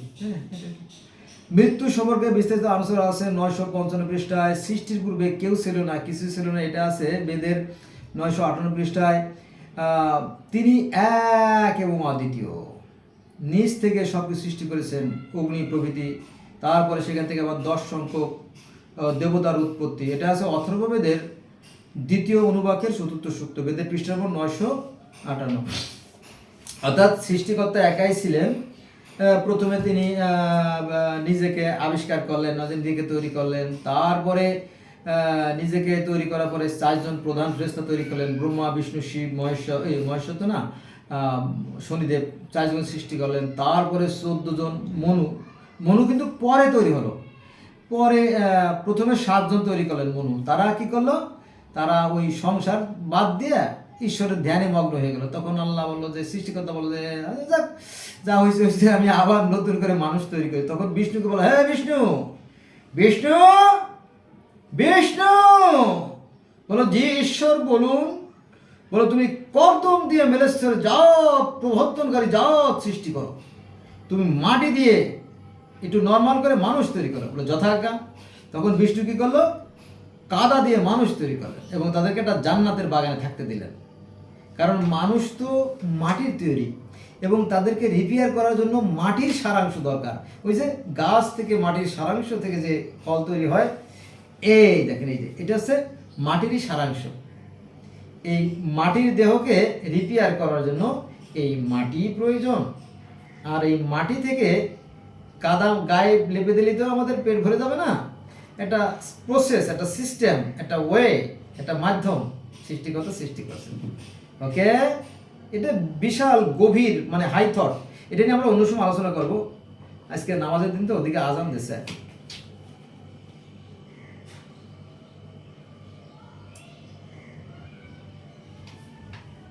সে বইটা কই? তাহলে সৃষ্টিকর্তা প্রথমে মানে কিছুই ছিল না, শক্তি ছিল। তারপরে নিজেকে আবিষ্কার করলেন, তারপরে তিনি পানি আবিষ্কার করলেন, তারপরে ব্রহ্মাণ্ড আবিষ্কার করলেন, তারপরে 4 জন প্রধান দেবতা সৃষ্টি করলেন বা ফেরেশতা, তারপরে 10 জন অবতার তৈরি করলেন। এই যে অবতার দেখছেন, এই যে 10 জন অবতার, এরা কিন্তু ঈশ্বর নন, এরা কিন্তু ঈশ্বর নন। কিন্তু আলেমরা জোর করে বলে যে এরা ঈশ্বর, এরা মাটি দিয়ে ঈশ্বরের মূর্তি তৈরি করে। না, আসলে তা না। ঈশ্বর আর দেবতা এক জিনিস না। দেখেন 10 জন অবতার, এই যে বেদে 10 জন অবতার কথা বলা আছে না, এই যে 10, দেখেন এই যে পর্যন্ত, এই যে পর্যন্ত, এই 10, এই 10, এগুলো আমার সব পড়া আছে। এই 10টা আলোচনা করতে গেলে তো 10টা ভিডিও তো করতেই হবে, তাই না? এগুলো আমি করব ধাপে ধাপে। দেখছেন এই যে স্ক্রিনশট দেন, দেখেন এই 10 অবতার। তাহলে এই 10 অবতারের কথা কিন্তু ভগবত মানে বেদে আছে। কোথায় আছে? এই 10 অবতারের কথা বলা আছে আপনার অথর্ববেদের 2য় অনুবাকের 4র্থ সূক্ত, বেদের পৃষ্ঠা নম্বর 959। দেখছেন? তাহলে মিলে গেছে, এটার সাথে মিলে যাচ্ছে, তাই না? ঈশ্বর তো আসেন না, ঈশ্বরের মাধ্যম হচ্ছে এই দেবতা অবতার, এদের মূর্তি করে। কিন্তু আলেমরা বলে কি যে না, তারা ঈশ্বরের মূর্তি করে, তারা শিরক করে। আসলে তা না। হ্যাঁ, করলেও ভালো, না করলেও ভালো, তেমন কিছু না। কেউ আছে গড়ে, কেউ গড়ে না। হ্যাঁ, তারা ওই যে দেখবেন ধ্যান করে, ধ্যান যজ্ঞ করে। হে পৃথিবীর অধিপতি, হে বিশ্বজাহানের পরিচালক, হে জগৎ পিতা, হে জগৎ স্বামী, তুমি দেবতাদের মাধ্যমে আমাদেরকে যা যা প্রয়োজন পাঠাও। ঠিক আছে? আবার আল্লাহ মাঝে মাঝে, আল্লাহ মানে কোরআনের আল্লাহ, উনি মাঝে মাঝে 4ঠো আসমান, 5ম আসমান, 7ম আসমান, 1ম আসমান, 2য় আসমান নেমে আসেন। আল্লাহ এসে বলেন যে এই আসো নাকি কেউ অভাবগ্রস্ত, আমার কাছে চাও, আমি তার অভাব মুক্ত করে দেব। আসো নাকি ঋণগ্রস্ত, আমি তার ঋণ পরিশোধ করে দেব। আসো নাকি কেউ রুগ্ন ব্যক্তি, আমার কাছে চাও, আমি তাকে সুস্থ করে দেব। আমার কাছে সব কিছুর ভান্ডার।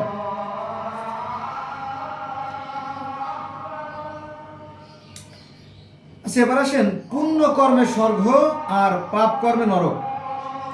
পুণ্য কর্মে স্বর্গ আর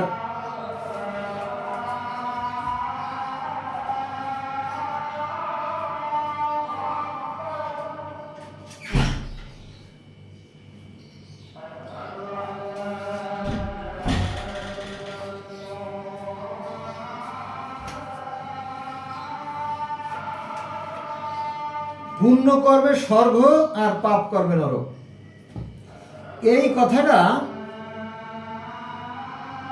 সৎ কাজে স্বর্গ আর অসৎ কাজে নরক, এই কথাটা শতবার আছে। এটা নিয়ে আমার আলাদা ভিডিও আছে। জান্নাত কাদের জন্য সৃষ্টি করা হয়েছে, জান্নাত বা স্বর্গ কাদের জন্য সৃষ্টি করা হয়েছে, এ বিষয়ে আমি গোটা 30 পারা কোরআন শরীফ থেকে যতগুলো আয়াত আছে 100, 150, 200 সব আয়াতগুলোকে নোট করে আমি তুলে ধরছি। ঠিক আছে? যারা সৎকর্ম করে তাদের জন্য জান্নাত, আর যারা মন্দ কাজ করবে তাদের জন্য নরক। তো ওই কোরআন যা বলতেছে, তো বেদ তো সেই কথাই বলতেছে। দেখেন যে পুণ্য কর্মে, পুণ্য কর্ম হচ্ছে সৎকর্ম, পুণ্য কর্মে স্বর্গ আর পাপ কর্মে নরক। এটা আছে অথর্ববেদের 2য় অনুবাকের 6ষ্ঠ সূক্ত, বেদের পৃষ্ঠা নম্বর 961। এই বেদটা আমি আপনাদের দেখাই কোন জায়গা বেদ।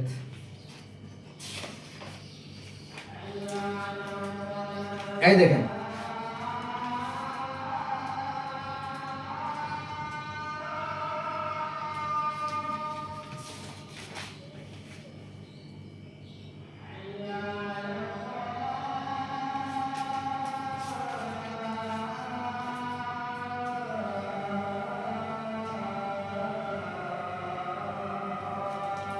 ঠিক আছে।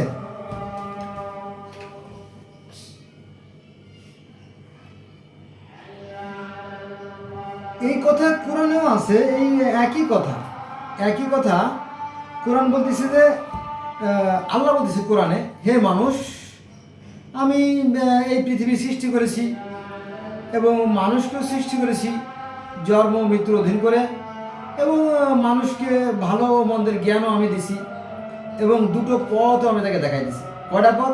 2টো পথ। এটা হচ্ছে ভালো পথ, মন্দ পথ। এখানে কোরআনে বলতেছে আমি কি তাকে 2টো পথ দেখাইনি, ভালোর পথ আর মন্দের পথ। তো এই কথাই বলতেছে যে পুণ্য কর্মে স্বর্গ আর পাপ কর্মে নরক। অথর্ববেদ 2য় অনুবাদ 6ষ্ঠ সূক্ত। এই তো আল্লাহ বলেন আমি ভালো আর মন্দ দিয়ে পরীক্ষা করবো, কর্মে কে উত্তম। তো এই একই তো কথা। তাহলে কোরআন যা বলতেছে বেদ তো 20 লক্ষ বছর আগে বলে রাখছে, তাই না? তাহলে সমস্যা কোথায়? সমস্যা হচ্ছে আমাদের অজ্ঞতা, আমাদের সীমাবদ্ধতা, আমাদের অজানা। ঠিক আছে, আসুন আমরা ধর্মের ভেদাভেদ, আমার কিন্তু কোনো ধর্মের প্রতি আমার কোনো ব্যক্তিগত আক্রোশ নাই যে ওরা খারাপ হ্যান ত্যান। প্রত্যেকটা ধর্মই কিন্তু সুন্দর, প্রত্যেকটা ধর্ম সত্য, সুন্দর, কল্যাণ, ন্যায়ের কথা বলে, আদর্শের কথা বলে। কিন্তু এই সীমাবদ্ধ জ্ঞানের কিছু মানুষ তারা ধর্ম নিয়ে বাড়াবাড়ি করে, অশান্তি সৃষ্টি করে।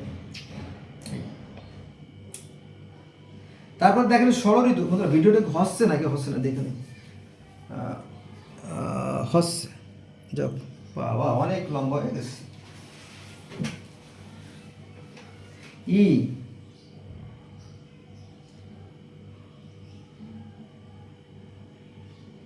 হ্যাঁ, ষড়ঋতু। দেখেন ষড়ঋতু এই আমাদের মানুষের জীবনে কিন্তু এই ষড়ঋতুর প্রভাবটা কিন্তু বেশ গুরুত্বপূর্ণ। কারণ কি জানেন, এই যে বৈচিত্র্যপূর্ণ সৃষ্টি, এক এক ঋতুতে প্রকৃতিতে এক এক ধরনের ফুল ফসলের সমারোহ, এটা কিন্তু আমাদের মধ্যে একটা মানে একটা আনন্দের হিল্লোল বয়ে যায়, একটা উৎসাহ। এই যে মাছ, কার্তিক অঘ্রাণ মাসে যখন মাছ মারার ধূপ পড়ে যায়, আরে হইচই।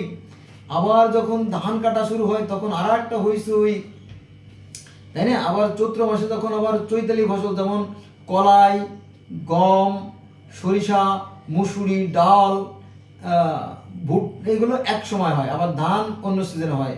হ্যাঁ, এক এক সিজনে প্রকৃতিতে এক এক রকম ফসল ফলে, তাই না? এই যে একটা মানে একটা বৈচিত্র্য, এর মধ্যে কিন্তু একটা আনন্দ আছে না?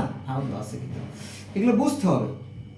তাহলে এই যে ষড়ঋতু, এটা আছে এই যে বেদটা তো দেখালাম আপনাদের, তাই না? এই বেদের 965 পৃষ্ঠায় এই ষড়ঋতুর ব্যাপারে সে বিস্তারিত আলোচনা করা আছে।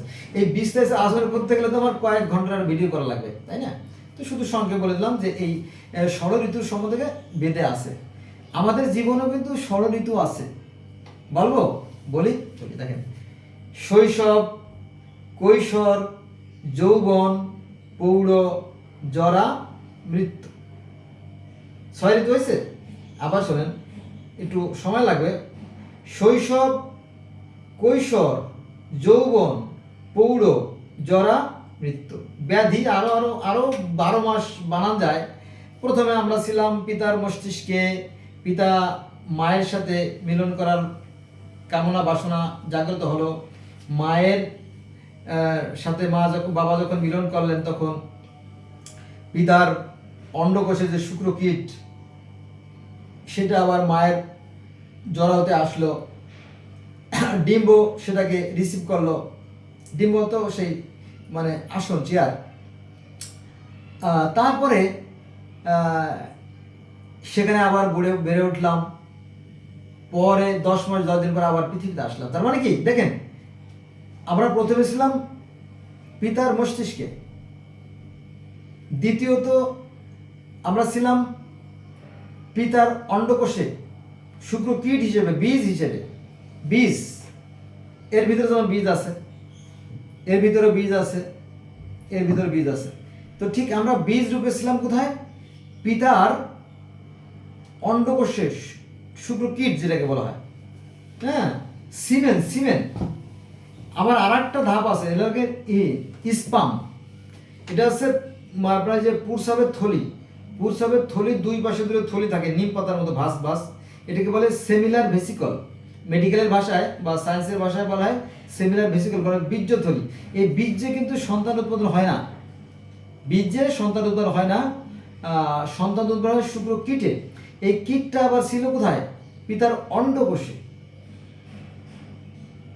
কি কঠিন, তাই না? তাহলে মস্তিষ্কও ছিল, মস্তিষ্ক কথা বলে, চোখ কথা বললেই কিন্তু উত্তেজিত হয়। তারপরে শুক্রবীর্য, তিনটে দেখেন, মস্তিষ্ক, শুক্রবীর্য, তিনটে স্থানের সক্রিয়তা, ওদিকে লিঙ্গ তো আছেই, উত্থিত হয়, চারটে পার্ট কাজ করলো পুরুষের। তারপরে মায়ের যে নাভির নিচে জরায়ুর দুই পাশে যে ডিম্বাশয়, ডিম্বাশয় কিন্তু 5 লক্ষের মতো ডিম্ব থাকে। এই 5 লক্ষ ডিম্ব থেকে আবার প্রতি 28 দিন পর একটা ডিম্ব পরিপক্ক হয়ে আবার মায়ের জরায়ুতে আসে, মায়ের মানে জরায়ুতে আসে। এই আসতে সময় লাগে এত দিন, 14 দিন 18 দিন সময় লাগে, 22 দিন। তো ওই যে মাসিকের ওই সময় তো কয়েকদিন, মানে সপ্তাহখানেক প্রায়, বা 4 দিন 5 দিন 3 দিন যে অপবিত্র থাকে, ওই সময় তো আর কিছু থাকে না, ওটা অন্য প্রসেসে চলে যায়। তো এই 28 দিন পর পর যখন ডিম্বটা আসে, আসার পরে এখানে আবার কি প্রোগ্রাম আছে জানেন? জরায়ুর উপরের একটা দেওয়াল, ডাইনে একটা দেওয়াল, বামে একটা দেওয়াল, 3 দেওয়ালে রক্ত জমে। যদি এই ডিম্বটা যদি নিষিক্ত হয়, পুরুষের সাথে যদি ডিম্বটা নিষিক্ত হয়, তাহলে ওখানে অর্থাৎ জরায়ুতে একটা বিছনা তৈরি হয়, আসন তৈরি হয়, চেয়ার তৈরি হয়, সেখানে ডিম্বটা থেকে যায় এবং সেখানে ভ্রূণ তৈরি হয় এবং মাসিক বন্ধ হয়ে যায়। আর যদি ডিম্বটা ফেটে যায়, তাহলে ওই ডিম্বটা ফোটার সাথে সাথে আবার ওই 3টা দেওয়ালে রক্ত ঝরে যায়। এটাকে বলা হয় জরায়ুর কান্না, জরায়ুর কান্না। এটাকে বলা হয় মেনস্ট্রুয়েশন, ইংলিশে বলা হয় মেনস্ট্রুয়েশন, মাসিক। আর বাংলায় বলে কি মাসিক বা পিরিয়ড বা হায়াজ বা নেফাস, এই বিভিন্ন ধরনের নাম, আমি অত বলতে পারবো না, ছেলে মানুষ তো, এটা আর কি। আর এটা তো মানে প্রাইভেট সাবজেক্ট মেয়েদের। এই হলো বিষয়, ঠিক আছে? এখন কথা হচ্ছে যে এই যে ভালো করে চিন্তা করবেন, চিন্তার বিষয় যে 5 লক্ষ ডিম্ব থেকে আমি বা আপনি পৃথিবীতে আসলাম, তাই না? আর বাকিরা ঝরে গেল, তাই না? এই যে পৃথিবীতে আসতে পারা কত সৌভাগ্যের, সুবহানাল্লাহ। সারাক্ষণ তার সেই প্রার্থনা করা দরকার, অর্থাৎ 24 ঘন্টা সৃষ্টিকর্তাকে স্মরণ রাখা দরকার। আর যদি কোনো মানুষ সেই সৃষ্টিকর্তাকে 24 ঘন্টা স্মরণ রাখে, তার দ্বারা কোনো অন্যায় কাজ হতে পারে না, ঠিক আছে? আর পৃথিবীটা অত কি মধুময়, স্বর্গীয়। আর জান্নাতটা পৃথিবীতেই ছিল, জান্নাতটা এই পৃথিবীতেই ছিল। এটা আপনারা পাবেন ওই সেটা,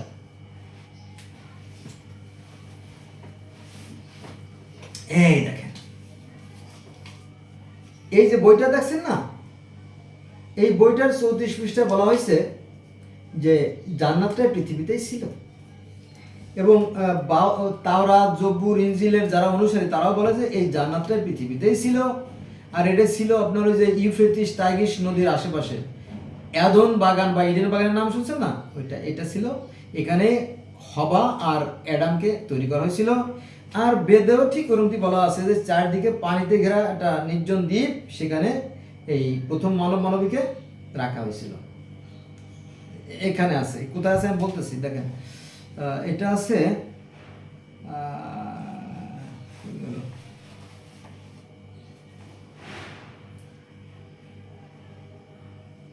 এটা আছে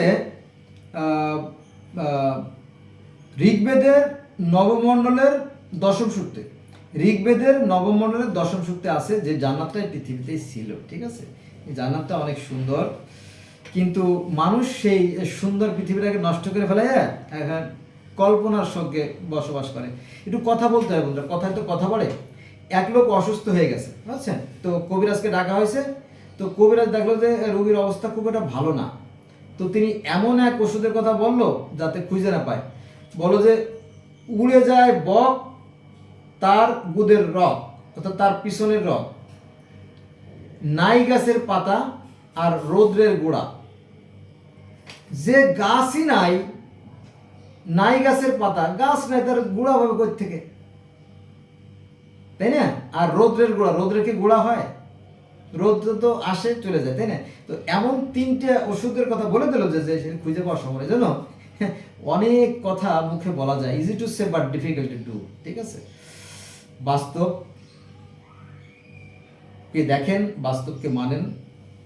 কোরআন বাস্তবের বেলা বলছে যে কিছু মানুষ আছে যারা দেখেও দেখে না, আর শুনেও শুনে না, আর বুঝেও বোঝে না, তারা চতুষ পর্যন্ত সে নিকৃষ্ট আর কি, কোরআনের কথা। কিন্তু তো আমি ওই কথাই বলবো যে দেখেন যে আমাদের একটাই আকাশ, একটাই পৃথিবী, একটাই চাঁদ, একটাই সূর্য, একই আলো বাতাস আমরা ভোগ করি। পৃথিবীর প্রত্যেকটা মানুষ আমরা একই স্রষ্টার সৃষ্টি, একই আদমের সন্তান, অথবা 14 জনের সন্তান। সে যাই হোক, 14 জন মনু তো, এক একটা পৃথিবীর এক এক অঞ্চলে এক ধরনের মানুষ, তাতে আমরা আলোচনায় যাব না। তো এই ধর্ম নিয়ে আমরা বাড়াবাড়ি না করি, ঠিক আছে? আসুন আমরা মানুষকে ভালোবাসি, আমরা মানুষকে ভালোবাসি। আরতির থালা তসবির মালা আসিবে না কোনো কাজে, মানুষ করিবে মানুষের সেবা আর সব কিছু বাজে, ঠিক আছে? মানুষকে ভালোবাসুন, আর সৃষ্টিকে ভালোবাসলেই স্রষ্টাকে ভালোবাসা হয়। সৃষ্টিকে ভালোবাসলে স্রষ্টা খুশি হন, আর তিনি উত্তম ফল দান করেন, ঠিক আছে? আসুন আমরা সৃষ্টিকে ভালোবাসি। এই যে এটাকে যদি ভালোবেসে আপনি তাপ দেন তাহলে বাচ্চা ফুটবে, আর যদি এটাকে অবহেলা করেন নষ্ট হয়ে যাবে, ডিম, বাচ্চা আর বের হবে না। অনেক উদাহরণ দেওয়া যেতে পারে, তো বছর ভরে যদি আলোচনা করি তাহলে শেষ হবে না। দেখ, আসেন আমরা অন্য একটা ধাপে চলে যাই। তাহলে সৃষ্টির পূর্বে কেউ ছিল না, কিছুই ছিল না, তিনি এক এবং অদ্বিতীয়, তিনি এক এবং, ও না, এটা তো আলোচনা করছি। ঈশ্বর অশরীরী, ঈশ্বরের কোনো শরীর নাই, তার কোনো কায় নাই। হ্যাঁ, এটা আছে অথর্ববেদের পঞ্চম অনুবাকের প্রথম সূক্ত, বেদের পৃষ্ঠ নম্বর 966। ঈশ্বরের মানে জন্ম নাই, মৃত্যু নাই, ক্ষয় নাই, লয় নাই, বিলীন নাই, ধ্বংস নাই, জন্ম নাই, মৃত্যু নাই, কিছু নাই, তার থেকে সব সৃষ্টি। যেমন এই যে মুরগিতে যে ডিমটা, একটা মুরগিতে যখন তাপ দেবে তখন কিন্তু এখানে বাঁচতে বেরোবে, ঠিক আছে? তিনি প্রকৃতির সাথে মিশে আছেন। হ্যাঁ, আমরা সৃষ্টি আর তিনি হচ্ছে স্রষ্টা। আমরা সসীম, তিনি অসীম, মনে রাখবেন। সৃষ্টি যখন আছে, স্রষ্টা অবশ্যই আছে, তবে আমাদের স্রষ্টা একজনই। ঈশ্বর অশরীরী, এটা আছে অথর্ববেদের পঞ্চম অনুবাকের প্রথম সূক্ত। আত্মা, কোরআনে বলা হয়েছে, হে মুহাম্মদ, লোকে তোমাকে আত্মা সম্পর্কে প্রশ্ন করে, তুমি বলো আত্মা হচ্ছে আল্লাহর নির্দেশ মাত্র, ঈশ্বরের নির্দেশ মাত্র। প্রাণবায়ু তো দেখা যায় না, বাতাসের সাথে থাকে। কোরআনে যা বলে, এখানে বলা হয়েছে আত্মা, আত্মা সম্পর্কে এখানে আছে, এটা আছে অথর্ববেদের পঞ্চম অনুবাকের প্রথম সূক্ত।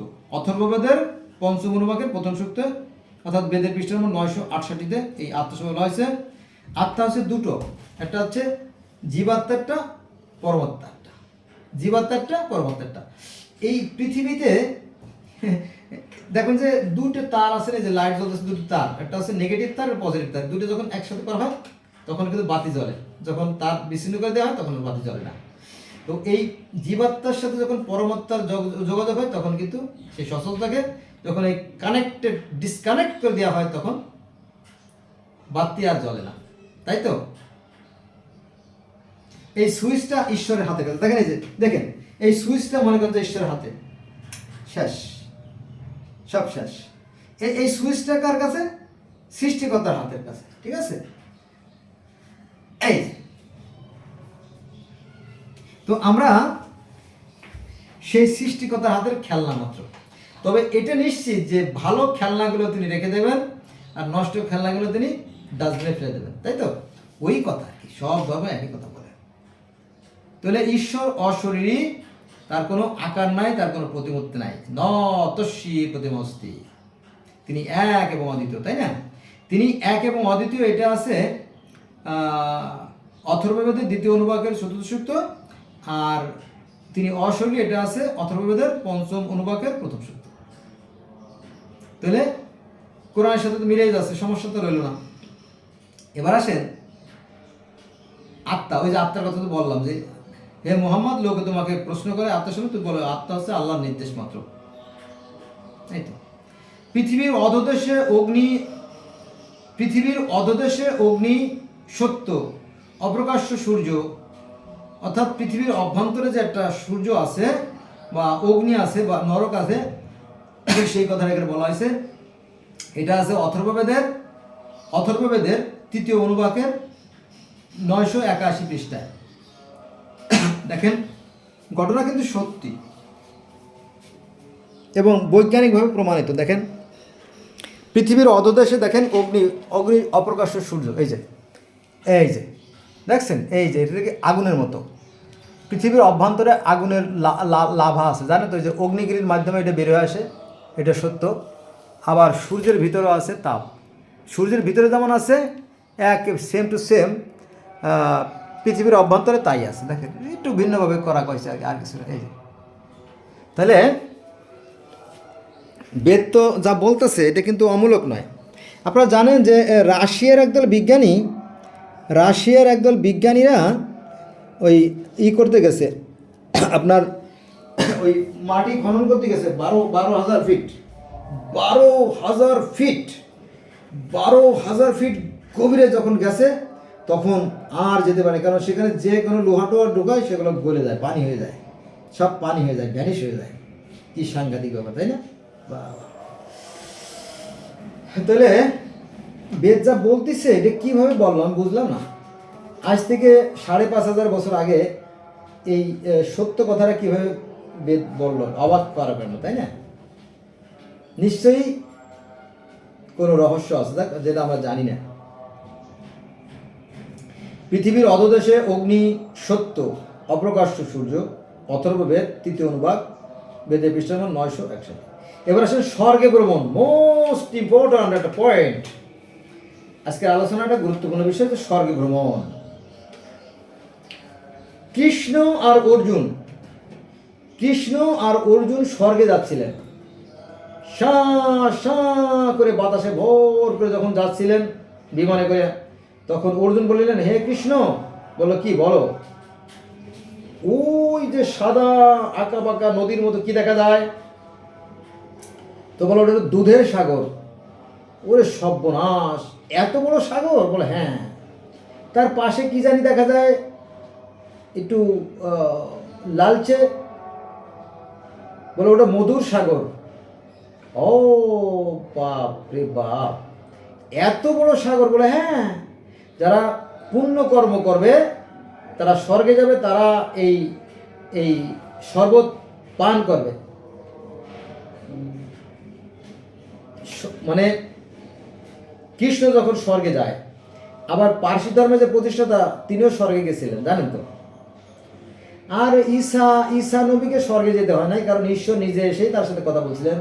আবার মুসা নবীকে স্বর্গে যেতে হয় নাই, কারণ মুসা আলাইহিস সালামের সাথে তুর পাহাড়ে আল্লাহ দেখা করছিলেন। তাহলে দেখা যদি আইসে করে আল্লাহ, তাহলে তো কষ্ট করে যাওয়ার দরকার নেই, তাই না? কারণ উপরে যাওয়া তো কঠিন না, তাও শব্দ আসতে পারেন উপরে। তাহলে আবার ইসলাম ধর্মে আছে যে নবী মুহাম্মদ সাল্লাল্লাহু আলাইহি ওয়াসাল্লাম যখন মিরাজে গেলেন, তখন আল্লাহ পাক তাকে শরবত খাইতে দিয়েছিল, 1 গ্লাস দুধের শরবত, 1 গ্লাস মধুর শরবত, আর 1 গ্লাস মদের শরবত। তো নবী মুহাম্মদ সাল্লাল্লাহু আলাইহি ওয়াসাল্লাম দুধের শরবত খাইলেন। তো ফেরেশতারা বলাবলি করতেছিল যে ওরে আপনি শ্রেষ্ঠ নবী, কারণ আপনি খুব চালাক। আপনি যদি আজকে মদ খাইতেন না, তাহলে আপনার উম্মতদের জন্য মদ ফরজ হয়ে যেত, অর্থাৎ মদটা হালাল হয়ে যেত। দুধটা খাইছেন, দুধটা আপনার হালাল, ঠিক আছে? এরকম। তাহলে এই যে দুধ আর যে মধুর কথা, সেটা আমরা পাই, এই যে বেদেও আছে, কিন্তু এটা আছে আপনার অথর্ববেদের তৃতীয় অর্থাৎ থার্ড অনুবাকের এই বেদের পৃষ্ঠ নম্বর 981-তে এই যে স্বর্গে ভ্রমণের কাহিনী আছে। আবার অন্য গ্রন্থ আছে, সেগুলো কো গেল। এই যে ঈশ্বরের অবতার হওয়ার কাহিনী আছে না, এখানেও সেই স্বর্গে ভ্রমণের কাহিনী আছে। হ্যাঁ, আমরা সেখানে যাব না। আর একটা বই আছে, মানে পরম পুরুষ শ্রীকৃষ্ণের জীবনী বা রামের জীবনী, সেই বইটা আমার কাছে আছে, আমি সেই বইটা পড়ছি, বুঝছেন। তো সেখানেও সেই কাহিনীগুলো আছে। তাহলে এই মিরাজের কাহিনী বা ঊর্ধ্বগমনের কাহিনী বা স্বর্গে ভ্রমণের কাহিনী পৃথিবীর আরও বহু ধর্মে আছে। অতএব be cool and quiet peaceful, don't call for the religion, have well my request. আমার সর্বোপরি অনুরোধ, চলেন আমরা ধর্ম নিয়ে বাড়াবাড়ি না করি।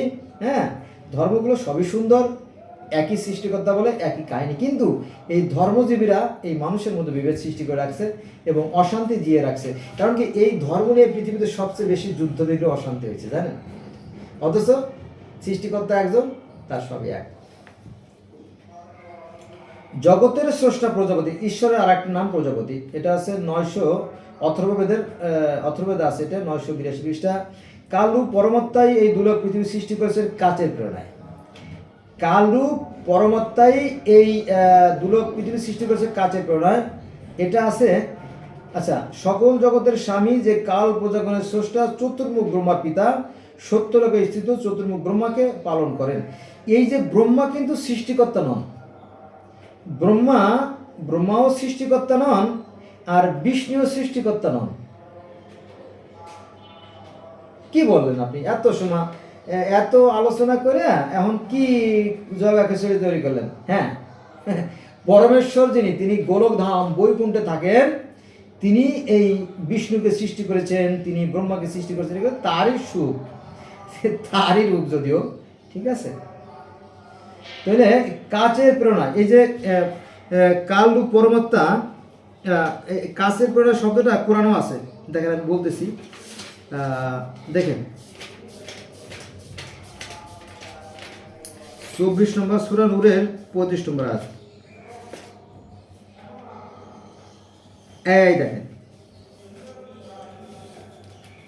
আমার দৃষ্টি আকর্ষণ করছে কাজ শব্দটা নিয়ে, বুঝছেন। এই যে কাজ, দেখেন কই গেল, এই দেখেন, এই যে আমার নখ দেখছেন, এই যে নখের উপরে কাজ শব্দটা, এই যে নখের উপরে কাজ শব্দটা আছে, দেখছেন, এই যে আলো, এই যে দেখেন নখের উপরে কাজ, এই কাছের প্রেরণা শব্দটা বেদে আছে এবং কোরআনেও আছে।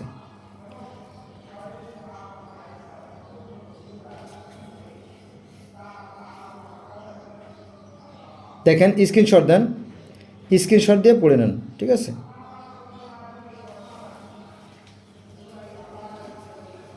তাহলে এই যে কাচের প্রেরণা, এই শব্দটা, এই কাচের প্রেরণা, এখানেও সেই একই রকমের বর্ণনা আছে, একটু ভিন্ন।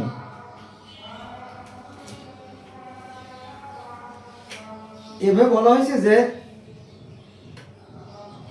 একটা কাচের পাত্রের ভিতরে একটা প্রদীপ, আর সেই প্রদীপটা পবিত্র জৈতুন তেল দ্বারা পরিচালিত। আল্লাহ নুর ইসলাম, আলোর পর আলো, এই আলোটা বিস্তৃত হয়ে গোটা জগৎটাকে আলোকিত করতেছে। যেমন এই যে দেখেন, এই যে একটা মাত্র লাইটটা কিন্তু স্বস্থানে অবস্থান করতেছে, তাই না? দেখেন, এই লাইটটা কিন্তু লাইটের জায়গায় আছে, কিন্তু ঘরটা আলোকিত করে ফেলতেছে, ঠিক আছে। এই কথাই কোরআনে আসছে। এই যে এই এক লাইট কিন্তু তার নির্দিষ্ট জায়গায় অবস্থান করছে, তো তাই না? লাইট কিন্তু তার জায়গায় আছে, কিন্তু আপনার ওই গোটা যে ভিডিও হচ্ছে নাকি আল্লাহ জানে, লাইট তো অফ হয়ে গেল।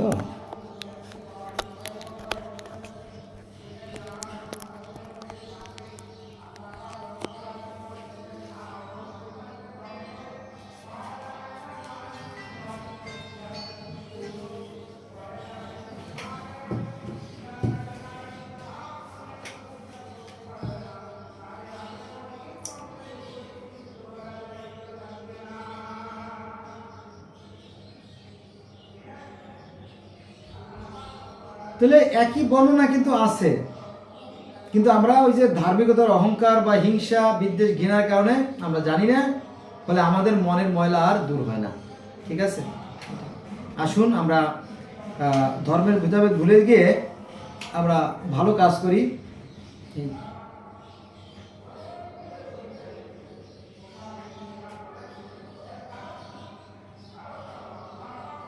তাহলে এই যে ব্রহ্মা কিন্তু সৃষ্টিকর্তা নন, তবে এই ব্রহ্মাকে সৃষ্টির দায়িত্ব দেওয়া হয়েছে।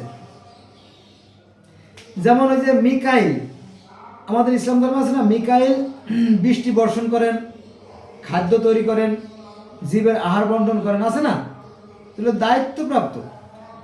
আবার আজরাইল কি করলো, জীবন কেড়ে নিল, এটা কি ঈশ্বরের নির্দেশে, তাই না? তো এরা কিন্তু ঈশ্বরের হেল্পিং হ্যান্ড, হেল্পিং হ্যান্ড, তাই না? ঈশ্বরের নির্দেশগুলো পালন করে মাত্র, ওরকম তো আর কি। আর এখানে কিন্তু 4 জন ব্রহ্মার কথা বলা আছে। সকল জগতের স্বামী, যে কাল প্রজাগণের স্রষ্টা, চতুর্মুখ ব্রহ্মার পিতা, সত্যলোকে স্থিত চতুর্মুখ ব্রহ্মাকে পালন করেন। এটা আছে অথর্ববেদের 6ষ্ঠ অনুবাকের 8ম সূক্তে। পিচাসটাকে শয়তান, আমরা মুসলমান বলি শয়তান, আজাজিল শয়তান, আর হিন্দু ধর্ম বলে পিচাস, আর ইহুদি খ্রিস্টান ধর্ম বলে লুসিফার বা ডেভিল বলা হয়, আর্কাঞ্জেল বলা হয়। ঠিক আছে, এরকম তাহলে একই কথা, তাই না? এক দেশের গালি এক দেশের গুলি, এই আর কি। এই পিচাস শব্দটা আছে এই বেদের 1077 পৃষ্ঠায়। 33 জন দেবতা, 33, কারণ এ তো বেদটা তো আসছে অনেক আগে, তখন এই দেবতার সংখ্যা ছিল কম। তারপরে হয়তো পৃথিবীটা তখন আরো ভরে গেছে না, তখন এই দেবতার সংখ্যা আরো বাড়ছে, কোটি কোটি, তাই না, অগণিত। এই 33 দেবতার কথা বলা আছে অথর্ববেদের 7ম অনুবাকের 2য় সূক্ত, বেদের পৃষ্ঠা 1077। এই কাল রূপ পরমাত্মাই সৃষ্টির আদিতে প্রজাপতি ব্রহ্মাকে উৎপন্ন বা সৃষ্টি করেছিলেন। এটা আছে অথর্ববেদের 6ষ্ঠ অনুবাকের 8ম সূক্ত, বেদের পৃষ্ঠা 1075। ওই যে কৃষ্ণ স্বর্গে ভ্রমণ করতে যায়, তারপরে স্বর্গ থেকে আসার পথে তার স্মৃতিস্বরূপ একটা পারিজাত বৃক্ষ নিয়ে আসে, পরে এই গাছে যে নিয়মিত পানি দিতে হবে, স্ত্রীরা পানি দিত না, তাই নিয়ে একটা ঝগড়াঝাটি হয়, অনেক কাহিনী। এটা বলতে গেলে অনেক সময়ের ব্যাপার বন্ধুরা, এই হলো বিষয়। ও মা গো, আরো অনেক আছে। এটা অগ্নিদেব, কারেন্ট চলে গেছে।